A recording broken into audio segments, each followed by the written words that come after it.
Hey everybody, welcome to Brit Reaction with me, BP1, no BP2. We're here to give you some more content, and today's content is harsh winters that you get over there in the US.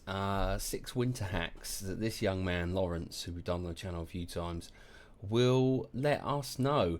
Let's just get straight into it and we'll just go along with it.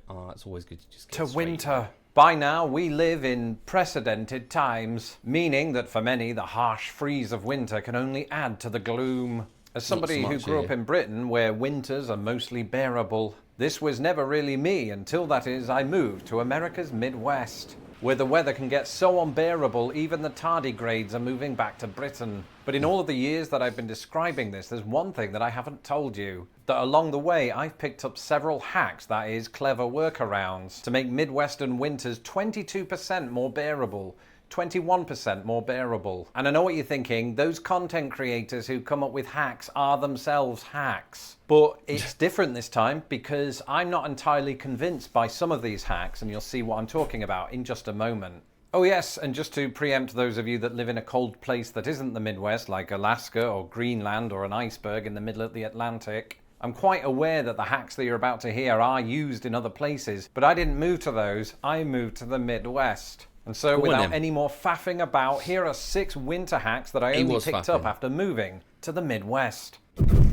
When you first move to another country, your brain is busy trying to take in all of the weird stuff you've never seen before. For me, it was things like injury lawyer billboards, the word aluminium but with one eye, and the Geico gecko. But having moved here in the lead up to winter, there were several things that I saw people doing to their cars. And one of those occurred on a particularly snowy day when I noticed that the tyres of certain moving vehicles were decked out in chains. And that's when I realised that America takes bling to a whole new level. But this wasn't for decorative purposes. People in the Midwest and other cold places equip their cars with tyre chains to give them extra traction in the snow or ice. Now, yeah, I've seen that. We don't do that in Britain, honestly. Even when we get snow in Britain, we'd rather just not go anywhere. The whole of Britain just comes to a standstill. So because snow is just so, it's not really regular unless you go right up north or you live in a high altitude place. Then you're probably used to the snow a bit more. But in a day to day across the whole of Britain, snow is very, it's a rarity. And yeah, I don't see chains. Maybe up north we might have some in Scotland or whatever, but down here in England, down south, nah, no one's got chains. Before that well-known anti-chain brigade comes at me with all of the laws and legal ramifications, it turns out that while mostly legal, laws around tyre chains do vary by state. So be sure to look those up at your own leisure/leisure.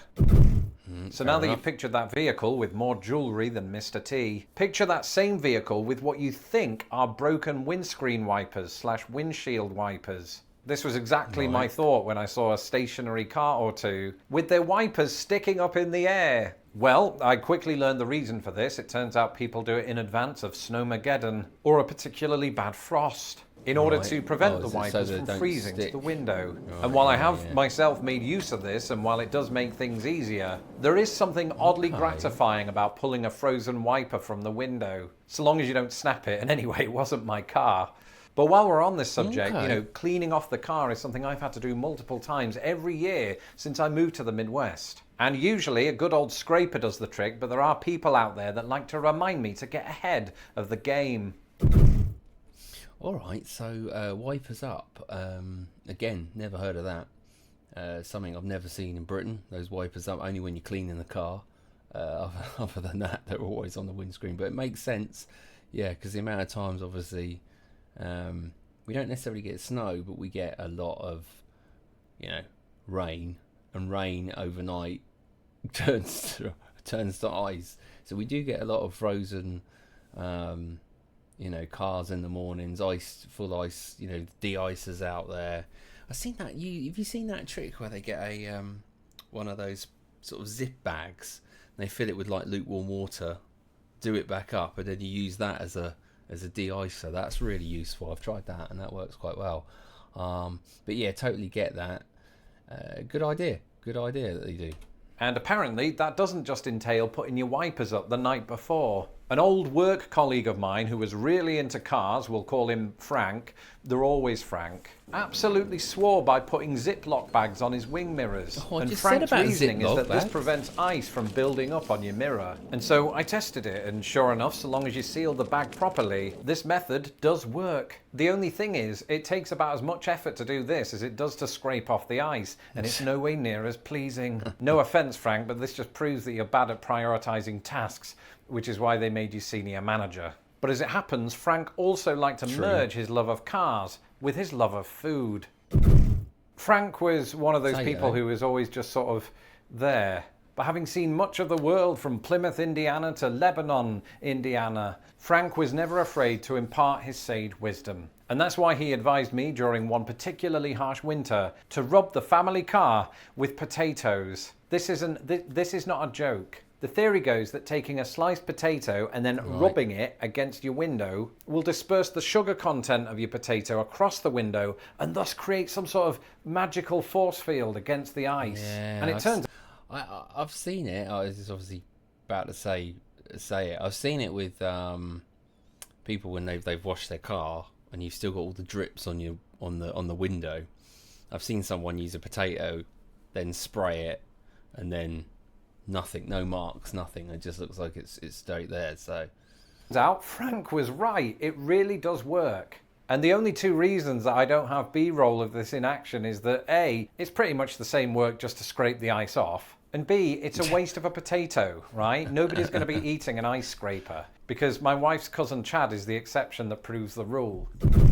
Of course, the safest place to be during a freeze-pocalypse is your house. But even then, assuming that there are no problems with your heating or your freezer or your fridge, you could fall foul to a burst pipe. And that's because sometimes your pipes are unable to withstand the pressure of the frigid water inside. And that's why I've learned to practice hack number 5. And hack number 5 is where you intentionally leave your taps running so as to alleviate the problem of a burst pipe. And some of you might be thinking, that's a wild waste of water, but here's the thing. You only turn on the tap a tiny bit so that a small, constant drizzle flows out, enhancing the welfare of your pipes and making it impossible. Do you do that? Let us know. I mean, we get lots of frosts and ice mornings in the UK. I'd like to think that our pipes are pretty well insulated over here. I've never heard of that. I mean, obviously it'll do the trick, won't it? It'll keep moving. And many times I've had my hose. You've had the hose where it all gets iced in the hose and then you turn it on and then all this ice shoots out. It's quite good fun. But yeah, interesting one to just let that drip. Let us know if you do that out in the States. Obviously, I'm not going to bracket you all in one bucket here like we've done before.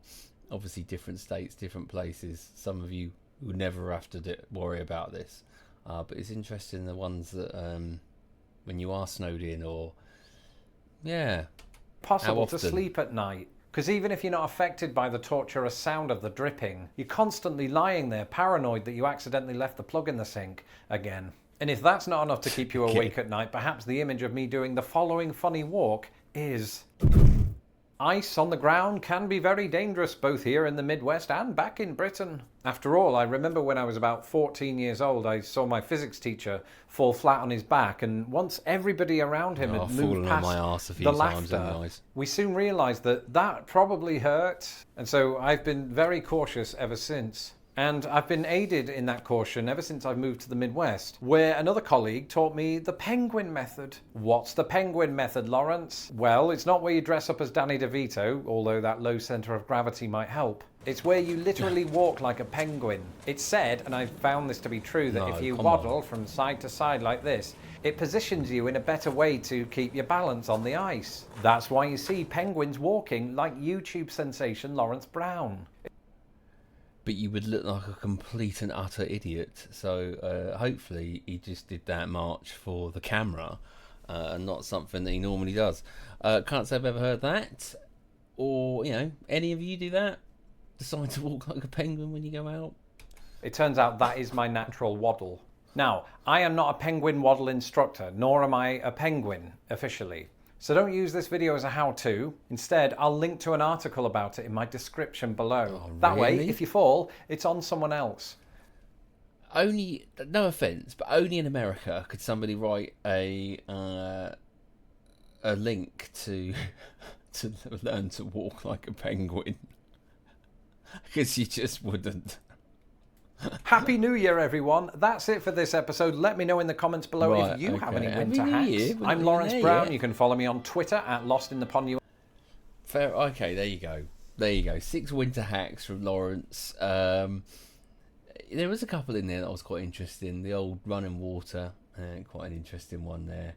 The rest of them, yeah, I get it. You know, I didn't know you could put the windscreen wipers up. I mean, they just make sense, don't they? And I suppose we don't have that type of weather enough to understand, or for it to even enter my head to do that. So there you go. All right, let us know in the comments. Do you do that? Do you do any of those? Are they something you do very often? If not, you don't. If do, you do. Do let me know. We'll be back tomorrow, myself and BP2. Interesting one again. Until then, squash me today. Bye.